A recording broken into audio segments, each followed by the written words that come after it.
ကိုမြင့်မောင်မှာမိမိအရေးနှင်းခဲ့ရခြင်းအတွက်များစွာဝမ်းနည်းမိသည်မှန်တော့လဲကိုသက်ထွန်းကိုရွေးချယ်ပေါင်းသင်းရခြင်းဖြင့်အကြော့တွင်ကျင့်တဲ့ပျော်ရွှင်ခြင်းရှိသည်ဆိုလျင်မိမိအဆွေကိုမိမိကြိုးစား၍ငြိမ်းယူမည်ဟုမူလကပင်တဏိဌာန်ချထားခဲ့သူဖြစ်၍မိမိအားစည်ရင်မှပယ်ထုတ်လိုက်ကြောင်းဖော်ပြပါရှိသောအကြော့၏စာကိုမက်ခင်လဖက်ပြ၍ကြားရစဉ်ကထိုတဏိဌာန်ချထားသည့်အတိုင်းပင်ပြုလုပ်ရန်သာရှိတော့သည်ဟုတွေးတော့ကမိမိအမျက်တနှုတ်ထားသောလက်စွပ်ကိုမက်ခင်လဖြင့်တဆင့်အကြော့ထံအပိုခိုင်းခြင်းဖြစ်လေ၏သို့သောမက်ခင်လပြန်လာ၍အကြောင်းကိုပြန်ပြောင်းပြောပြခဲ့ကြောင်းဤတွင်မှအကြော့မှာ၎င်း၏အမကြီးကိုကြီးစွာနောင်တရနေရှာကြောင်းကိုသက်ထွန်းကိုမျက်စိမ၍ယူရရှာတော့မည်ဖြစ်ကြောင်းတို့ကိုပြန်ပြောင်းပြောပြသဖြင့်ကြားရသောအခါမိမိမည်သို့ပြုရမည်ကိုဝေခွဲ၍မရနိုင်အောင်ရှိလာလေ၏ကိုသက်ထွန်းနှင့်ပေါင်းသင်းရ၍အကြော့ပျော်ရွှင်ရိုးမှန်လျင်မိမိအဖို့သောကတဖြည်းဖြည်းဖြေဖြောက်၍ယူနိုင်မည်ဖြစ်ရာယခုသောကအကြော့မှာတငုံကိုတရေရေဖြင့်ဖြစ်နေကြပြီကိုသက်ထွန်းမှာအကြော့၏ခင်မွန်းဖြစ်၍နေလေပြီဖြစ်သောကြောင့်ယခုမှပြင်၍ရတော့မည်မဟုတ်သို့ဖြစ်၍မိမိမိကဲ့သို့ပြုလုပ်လျင်ကောင်းပါမည်နည်းဟုစဉ်းစားရင်းအကြော့အတွက်အတနာပူသည်ထက်ပို၍သာလာခဲ့လေ၏သို့ရှိနေစဉ်ကိုသက်ထွန်းထံမှအခေါ်လွတ်သူရောက်ခဲ့၏ဒေါ်လေးဖြစ်သူလည်းကိုယ်တိုင်လာရောက်ခေါ်ခဲ့၏မိမိမှာသွားရောက်လိုသည်မှန်တော့လဲအဖက်ဖက်မှလှည့်၍စဉ်းစားလိုက်သောအခါမြည်သည့်ညီနှင့်မျှအကြော့နှင့်အတွေ့ခံ၍မဖြစ်နိုင်တော့ပြီမိမိဤတော့ဤရွာ၌နေခြင်းပင်လျင်မသိတော့ပြီတမျိုးတရာသို့သွားရောက်နေမှပင်အကြော့လဲမိမိအားမေးပြောက်လိမ့်မည်ဟုတွေးတောမိသည့်အလျောက်တနေ့၌မခင်လားကျွန်တော်ဒီမှာမနေချင်တော့ဘူးဟုရုတ်တရက်ပနာမမပြောခရိုးရိုးပင်ပြောမိရာအိုးဘာဖြစ်လို့တော့မပြောလို့လားမခင်လားမှာများစွာအားအသင့်သွားပုံရလျက်မျက်နှာကလေးသည်ပြက်၍နေပြီးလျင်မျက်လုံးများတွင်လည်းမျက်ရည်ကလေးများရေဝဲလျက်လာလေ၏ပြောပါတယ်ဒါပေမဲ့ကျွန်တော်လည်းနေကောင်းသွားမှာပဲဒီမှာနေဖို့မလိုပါဘူးမဟုတ်တာပဲကိုမြင့်မောင်ကောင်းကောင်းမှလမ်းမလျှောက်နိုင်သေးပဲဟာဘယ်သွားလို့ဖြစ်နိုင်ပါမလဲဒီခြေထောက်အတွက်လားဟာဒါကတော့တစ်သလုံးကောင်းတော့မှမဟုတ်ပဲဒီတစ်သက်မှာကျွန်တော်ကောင်းကောင်းလမ်းလျှောက်နိုင်လေအောင်မယ်လို့များထင်နေလို့လားကိုမြင့်မောင်ကအတန်ထွက်အောင်ပင်ရဲ၍မေးလိုက်တော့လေထိုစကားကြားရသောမက်ခင်လှမာကရဲနိုင်ဖို့ဝေးစွာကိုမြင့်မောင်တစ်သက်ပတ်လုံးထော်ကျိုးနဲ့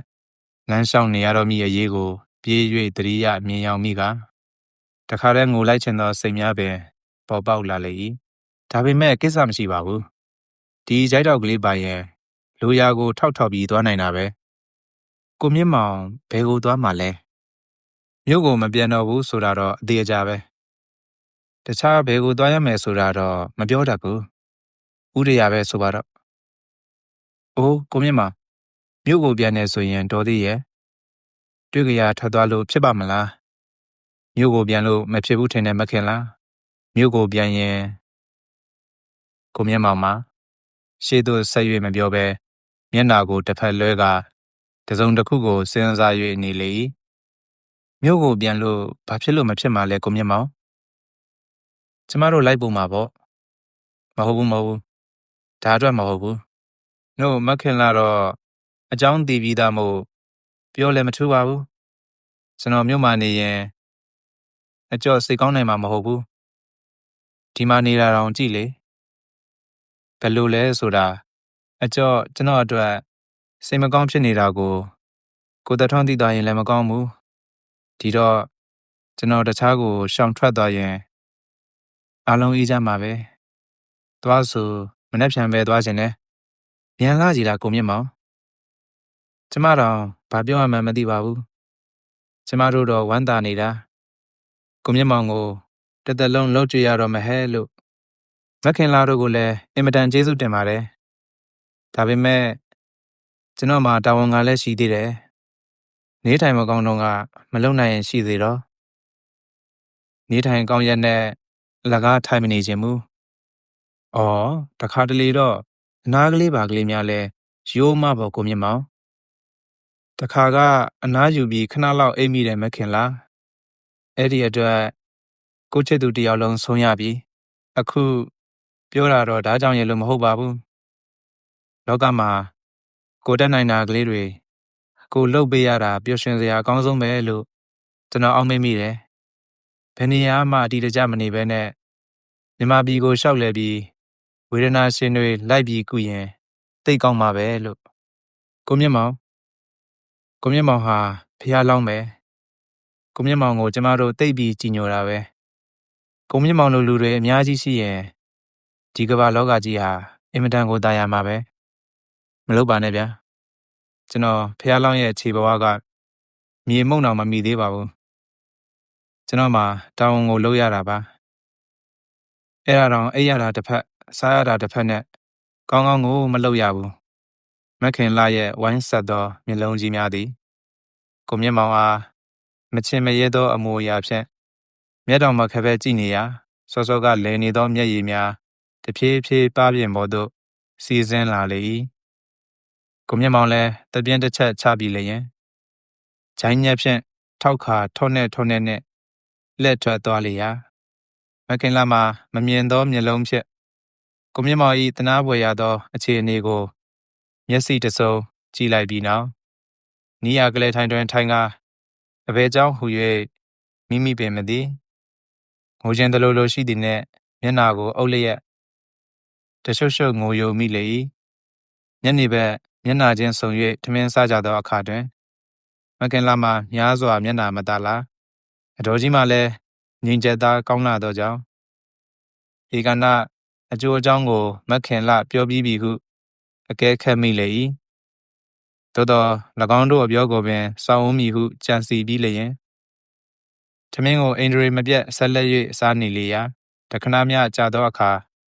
မခင်လာ၏မိခင်မှာမပြောခြင်းအာယူပြီးပြောတဲ့ကဲ့သို့အတန်ဖြင့်မောင်မြင့်မောင်သွားတော့မယ်ဆိုဒီကသမီးပြောနေတယ်အဟုတ်ကိုပဲသွားမလို့လားကိုမြင့်မောင်မှာ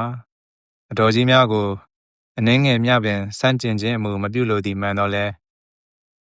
ဤရရက်ဤရင်တွင်တည်မြဲစွာနေထိုင်ရန်မဖြစ်နိုင်အကယ်၍မိမိဤရရက်မှထွက်ခွာ၍မသွားလျင်မိမိပင်လျင်အကျော်ထံသို့ပြေးသွားခြင်းတလိုအကျော်သည်လည်းမိမိထံသို့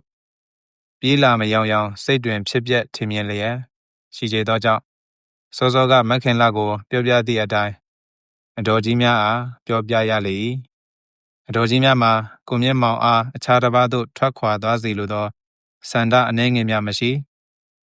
သို့သောကိုမြင့်မောင်ကမနေနိုင်တော့ပြီဆိုရင်တားနိုင်သောအခွင့်အရေးကိုလည်းမပိုင်သည့်အတွက်ဆက်လက်မတားတော့ပဲထမင်းကိုသာမျက်နှာမကောင်းပဲဆက်လက်စားနေကြလေ၏အတန်ကြာမှနေပေါင်းသွားတာတော့ဟုတ်ပြီ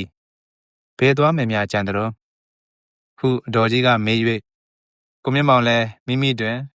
လမ်းစဉ်ရီမှန်းပြီးမရှိသေးကြောင်းပြောပြရာ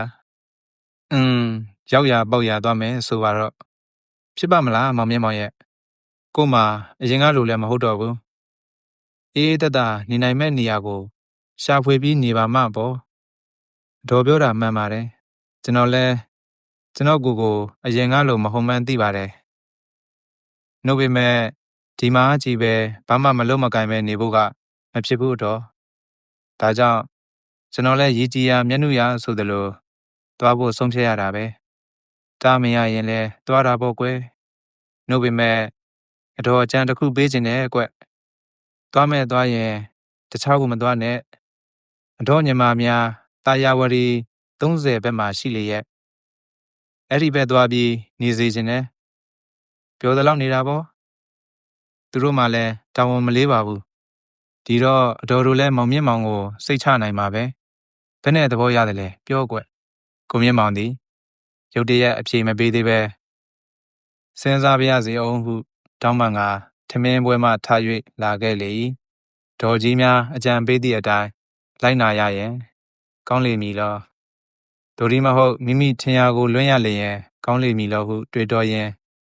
ထိုညကအိမ်ရှိကွပ်ပစ်ကလေးတွင်ထိုင်၍နေလျာခဏမျှကြာလက်သော ခင်လာလက်ဖက်ရည်အကျန်းပွဲဖြင့်ရောက်လာပြီးလျင်ကိုမြင့်မောင်ထမင်းပွဲမှာမေမေပြောတာဘယ်လိုသဘောရလဲကျွန်တော်အခုအဲ့ဒါကိုပဲစဉ်းစားနေတာပဲမခင်လာဘယ်လိုလုပ်ရအောင်မဲဆိုတာမသိဘူးကျမတော့တော်တော်တို့စီတွားနေစေချင်တာပဲကျမတို့နဲ့တော့ဝေးသွားတာပေါ့ဒါပေမဲ့ကိုမြင့်မောင်အတွက်စိတ်ချရတယ်ဆိုရင်ကျမတို့လည်းစိတ်အေးရတာပေါ့ကျွန်တော်ပဲသွားတယ်ဆိုတာကိုအကြော့တာမဟုတ်ဘူးတခြားဘယ်သူမှမသိစေချင်ဘူး။အိုးဒါတော့ကျမတို့တာဝန်ထားပါမသိစေချင်ဘယ်သူမှမသိစေရပါဘူးကိုမြင့်မောင်တော်တော်တို့စီကိုပဲသွားမယ်မဟုတ်လားဘယ်သူမှမသိစေရပါဘူးလို့ဆိုရင်တော့ခဏတစ်ပြုတ်လောက်သွားကြည့်ချင်တာပဲကောင်းပါလေရဲ့ကိုမြင့်မောင်ကျမဖြင့်သိဝမ်းသာတာပဲဟိုမှာကြာရှည်နေနိုင်မို့စိတ်ကူးတဲ့အခါကျတော့လဲကျမတို့စီစာရေးလိုက်တာပေါ့ကျမတို့ကိုမြင့်မောင်ရဲ့ဈေးတိုက်ကပစ္စည်းတွေကိုစိတ်ချရတဲ့လူနဲ့ပို့ပေးမယ်အဲ့ဒီလိုဆိုရင်လူတွေသိမကုန်ကြပေဘူးလားအိုးဒါတွေတူးတူးတိတ်တိတ်စီမံရင်ပြီးနိုင်တာပဲစိတ်ချပါလုံခြုံဖို့ဥစ္စာတော့ကျမတို့တာဝန်ထားပါဒီမှာမနေနိုင်လို့ကိုမြင့်မောင်30သွားပြီးနေမယ်ဆိုရင်လဲကျမတို့အားလုံးစိတ်အေးကြရမှာပဲမိမိကဒါပဲပြောနေတာပဲပြေတစ်ခုရှိသေးတယ်မခင်လာတို့ဗြိဉ္ဉ်ခံနိုင်မလားဘာများပါလဲကိုမြင့်မောင်ကျမတို့ကိုမေးမြနေရသလားဟိုကလူတွေကိုကျွန်တော်အကြောင်းကိုဘာတစ်ခုမှမပြောဘဲဆရာဝန်တယောက်ဖြစ်ကြောင်းလောက်သာပြောစေချင်တယ်မခင်လာသည်ဤထူးဆန်းသောတောင်းပန်စကားကိုကောင်းစွာနားမလည်၍တစုံတရာမပြောဘဲတွေ့ကလေးကြည်နေမိလေ၏ဘာလဲမခင်လာဂတိမပေးနိုင်လို့လားမဟုတ်ပါဘူးကျမကိုမြင့်မောင်ပြောတာကိုနားမလည်လို့ဘာပြောပါလိမ့်မလဲလို့စဉ်းစားနေတယ်ကိုမြင့်မောင်ဘာကိုဆိုလိုတာလဲဒါပါပဲကျွန်တော်အဆိုးအကောင်းဆိုရင်ဘာတစ်ခုမှပြောဆိုမထားစေချင်တာပဲကျွန်တော်ဘာဖြစ်ခဲ့တယ်ဆိုတာဘယ်သူမှမသိစေချင်ဘူးကျွန်တော်အသက်ကိုဟိုကြတစ်မျိုးတစ်ဖုံပြန်ပြီးမွေးရင်လဲမွေးနေရအောင်မှာကိုမခင်လာရဲ့ဒီတော့နောက်ဖြစ်ဆိုရင်ဘာဆိုဘာမှအတိမပေးချင်ဘူးကိုမြင့်မောင်မှာအဆိုးဘာမှမရှိပဲဟာပုထုဇဉ်တွေပဲမခင်လာဘယ်မှာအဆိုးမရှိပဲနေပါမလဲပြီးလူကောင်းတစ်ယောက်ပါလို့သတင်းပြတ်နေပြီးတဲ့နောက်တလောင်းပြီးတလောင်းဆွဲချရတဲ့အခါကြီးမှာမတော်တဆခဏတစ်ဖြုတ်အိပ်ပျော်နေမိရင်လူတွေပြောစရာမဖြစ်ပါလားကိုမြင့်မောင်သည်ထိုစကားကိုအနှဲငယ်ရေတံနှုတ်၍ပြောလိုက်သည်ဖြစ်စေကမူမခင်လာမှာထိုစကားဖြစ်မယ်ကိုမြင့်မောင်၌အကျော်အတွက်စိတ်လက်မပြေသေးပဲအကျော်ပြောလိုက်သောစကားကြောင့်စိတ်တွင်ထိခိုက်လျက်ပင်ရှိသေးကြောင်းကောင်းစွာရိပ်မိသဖြင့်များစွာဝမ်းနည်းခြင်းဖြစ်ကာအကျော်ကိုမြင့်မောင်ကိုတက်တက်အထင်လွဲတာပဲစောစောကတိတ်ပြီးအထင်ကြီးမိတာကိုမခင်လာရဲ့ဒီတော့အပြစ်ကလေးတစ်ခုဟာအပြစ်ကြီးတစ်ခုဖြစ်သွားနိုင်တာပေါ့ဒါတော့အကျော်ကိုအပြစ်တင်စရာမရှိပါဘူးနို့ဘသူ့ကိုအပြစ်တင်ရမှာလဲကဲပြောပါဦးမခင်လာရဲ့အတန်မှာစိတ်မရှိတော့တဲ့ကဲ့သို့မေးသောအတန်ဖြစ်လေ၏ကျွန်တော်အပြစ်ထားရမှာပေါ့အလို့ဘာကြောင့်မှလဲကိုမြင့်မောင်ကျွန်တော်အိမ်နေမိတာကိုကဲဒါတွေထားပါတော့မခင်လားကျွန်တော်နှက်ဖြံမဲ့သွားခြင်းနဲ့ဟိုးမြန်လာကြီးလား3ရက်4ရက်လောက်နေပါဦးအမေတို့စိတ်မကောင်းမဲ့ဖြစ်နေတော့ပြုံးဆူထွက်သွားရင်ကောင်းမှမလားပြီး30ကိုစာတင်ကြိုပြီးရေးဖို့လည်းရှိသေးတယ်ဒါလည်းဟုတ်ပြီလားပဲကဲဒါဖြင့်ဖိနှွဲကမှသွားမယ်နော်ကဲညင်းနေပြီမခင်လာလဲအိတ်ချီတော့မနှက်ဖြံတော့ဆက်စာရေးလိုက်နော်ဟုဆိုကအဝေးသို့လမ်း၍ကြည့်ပြီးလျင်အတန်းကြားပဲငြိမ်သက်၍နေသောကြောင့်မခင်လာလဲအနားမှထား၍လာခဲ့လေ၏အိယာတဲ့သို့ရောက်သည့်တိုင်အောင်ကိုမြင့်မောင်မိမိတို့ထံမှခွဲခွာ၍သွားတော်မူအရေးကိုအတန်းကြားပင်စဉ်းစားနေမိပြီးလျင်အဘယ်ကြောင့်ဟူ၍မသိစိတ်ထဲ၌များစွာမချီတည်ဖြစ်လျက်တပြင်းမကြာခဏချကာအိယာပေါ်တွင်ဘယ်ပြောင်းညာပြန်လူးလျင်ကြာဆင်းလာသောမျက်ရည်တို့ကိုတွင်ကြီးတုပ်၍နေရလေ၏ထိုမျက်ရည်တို့မှာတာမန်အားဖြင့်ထိုညအဖို့မခင်လအိပ်၍ပျော်သွားသောအချိန်တွင်ရစဲဖို့ရာဖြစ်တော်လဲနောက်နေ့များ၌လူလက်တိုင်းမခင်လာ၏မျက်လုံးအိမ်တို့မှတဖြိုင်စီးစင်းလျက်ရှိလေတော့၏ ကိုမျက်မှောင်မှာမူကားမက်ခင်လာ၏အဖြစ်ကိုမသိပင်မသိ၍လောတိလျက်နှင့်မယ်မသိကျင်အောင်ဆောင်ရွက်ပေလောမပြောတတ်သုံးရက်သောညနေတွင်လဲတစည်းဖြင့်မြို့သို့တက်၍မြို့မှတဖန်ညယထာကိုစီးကာလိုက်ပါသွားလေရာမက်ခင်လာမှာကိုမျက်မှောင်၏မျက်နှာအမူအရာတို့ကိုသာတရေရောင်ရောင်ထင်မြင်လျက်ဤတသက်တွင်မိမိအသေးနှလုံးတို့မှာကိုမျက်မှောင်၏နောက်သို့ထက်ချက်မကွာမြဲမြံစွာလိုက်ပါသွားလေပြီဟုမချိတင်ကဲဝမ်းနည်းပူဆွေး၍ကြံရစ်ခရရှာလေ၏ကိုမျက်မှောင်ရွာကလေးမှထွက်သွား၍သုံးရက်ကြာသောအခါမခင်လာသည်စိတ်ပြေလက်ပြောက်ရွာထိပ်သို့တယောက်တည်းလျှောက်ခဲ့ရန်မြို့မှဦးဖိုးကူပြန်လာသည်ကိုရင်ဆိုင်တွေ့လေ၏မခင်လာကိုမြင်လျင်မြင်ချင်းပင်ဦးဖိုးကူလည်းဟဲ့ခင်လာဆရာလေးရှိသေးရဲ့မဟုတ်လားမရှိတော့ဘူးဦးလေးရဲ့ထွက်သွားပြီဟေးဘယ်ထွက်သွားတာလဲတောက်ကျိုးနေတာပဲငါသူ့ကိုကျေးဇူးဆက်မလို့အားခဲလာခဲ့တာခတ်တာပဲဘယ်သွားမလို့ပြောမသွားဘူးလားဦးဖိုးကူမှာအာရဝမ်းသာစွာနဲ့မြို့မှပြန်၍လာခဲ့ရာရွာသို့အဝင်တွင်ပဲထိုသတင်းကိုကြားရသည့်အတွက်များစွာစိတ်ပြက်ဝမ်းနည်းသွားလေ၏မခင်လာမှလည်းငကိုကမှကိုမျက်မှောင်ထွက်သွားခြင်းအတွက်စိတ်လက်မရှင်မပြဖြစ်နေရစဉ်ဦးဖိုးကူတိတိသားသားကြီးစိတ်ပြက်သွားသည်ကိုတွေ့မြင်ရသည့်အခါအိမ်တွေမစင်နိုင်တော့ပဲမျက်ရည်များကျဆင်းလာပြီးလည်းဆုတ်တက်လာသောအပူလုံးကိုမြုပ်ချနေရခြင်းဖြင့်နှုတ်ဖျားမှအဖြေမထွက်နိုင်ပဲရှိလေ၏ဦးဖိုးကူလည်းအတန်ကြာတွေ့ဝေ၍နေပြီးမှအနီးသို့ကပ်လာကခင်လမင်းကိုယ်တော်ဘယ်သွားမယ်ဆိုတာပြောမသွားဘူးကိုဒီထိတောင်စိတ်သဘောထားကြီးတဲ့သူပဲကဲစိတ်မညစ်ပါနဲ့ကွယ်ဦးလေးသူ့ကိုမတွေ့အောင်ရှာပေးပါမယ်တိတ်ဟုနှစ်သိမ့်ဖြောင်းဖြလေ၏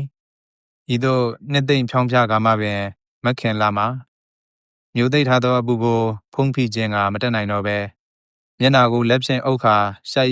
၍ငိုနေလေရာဦးဖိုးကူမှာမခင်လာအားကြီးစွာသောကျင်နာခြင်းဖြင့်ကြည့်ရှုရင်မိမိကိုယ်တိုင်လည်းရောနှော၍ငိုခြင်းသလိုဝမ်းနည်းသလိုဖြစ်ခါတွေ့ကြီးရနေမိလေ၏လွန်ခဲ့သည့်တလခန့်ကအရန်တောင်းကျမ်းလိုက်သောပလိယောဂါမှာလူပေါင်းများစွာ၏အသက်ကိုနှုတ်ယူပြီးနောက်ရုတ်တရက်ပျောက်ကွယ်၍သွားလေ၏ရွာကလေးတွင်ရခင်ကကဲ့သို့စူးညံ့နှင့်ရေတံမောတံတို့ကိုမကြားရတော့လဲယောဂကက်ကိုကြော်နှင်းလာရသူတို့မှာအသက်ဖြောင်းရှူနိုင်ပြီလျင်မိမိတို့အလုတ်ခွင်သို့ပြန်၍ဝင်နေကြသည်ကိုတွေ့ရပေ၏ဥရိုရွာကလေးတွင်ကဆရာကလေးတယောက်ဘယ်စီသို့ရုတ်တရက်ပျောက်သွားသည်ကိုမသိလိုက်ကြရာမခင်လာတို့ကိုမေးရာ၎င်းတို့ကလည်းမသိဘူးမူလကကိုမျက်မှောင်ထံတွင်ဂရိခံထားသည့်အတိုင်းပြောလိုက်ကြသောကြောင့်ဦးဖိုးကူ၏အိမ်သေးကြီးစီသို့သွားရောက်ခါတရင်မင်းမြန်ချင်းပြုနေကြသည်ကိုတွေ့ရပေ၏အချို့ကလည်းဦးဖိုးကူထက်မခင်လာတို့ကပို၍သိမည်ဟုဆိုကာမခင်လာထံသို့ပင်မကြာခဏလာရောက်မေးမြန်းကြလေ၏တို့မေးလာတိုင်းလည်းမခင်လာမှာကိုမျက်မှောင်ကိုတိုး၍သတိရပြီးလျင်ဤတသက်တွင်ကိုမျက်မှောင်အားဝကြီးဝငယ်ပြုစုလိုလျက်ပြုစုခွင့်မရနိုင်တော့သည့်အတွက်တသက်ဖြစ်နေရှာလေ၏ကိုမျက်မှောင်ထွက်သွား၍10ရက်ခန့်ကြာသောအခါမခင်လာတို့လည်းမြို့သို့ပြန်ကြရာပထမဆုံးအိမ်လည်လာသူမှာအကြော့ပင်ဖြစ်လေ၏တဖန်ပထမဆုံးမခင်လာအားအကြော့မေးမြန်းပြောဆိုသည့်စကားမှာမခင်လာသူကောသူလေသူဘယ်မှာလဲဟူ၍ဖြစ်လေ၏မခင်လာမှာအကြော့နှင့်အလွန်ခင်မင်သောမိတ်ဆွေရင်းဖြစ်ရာအကြော့နှင့်တွေ့သည့်အခါတိုင်းအလွန်ဝမ်းသာသောအမူအရာကိုရခင်ကပြုတတ်တော်လဲယခုတော့အနှဲငယ်အိန္ဒြေလှုပ်၍ပြုံးခြင်းကိုတော့မျှမပြုနိုင်အကျော်အားတွေ့ကြီးစိုက်၍သာကြည်နေမိလေ၏အကျော်မှလည်းမခင်လာ၏ထူခြားခြင်းကိုဂရုစိုက်မနေနိုင်ကိုမျက်မှောင်ကိုတွေ့လို့ဇောသာလျင်အပြင်းစစ်စော်တိုက်တွန်းလျက်ရှိသောကြောင့်ပြောပါဦးမခင်လာရဲ့ကိုမျက်မှောင်ကိုဟူ၍တေပြေးရှင်ပြေးမေးမြန်းလေ၏ကိုမျက်မှောင်မပါဘူးအကျော်ဟုမခင်လာက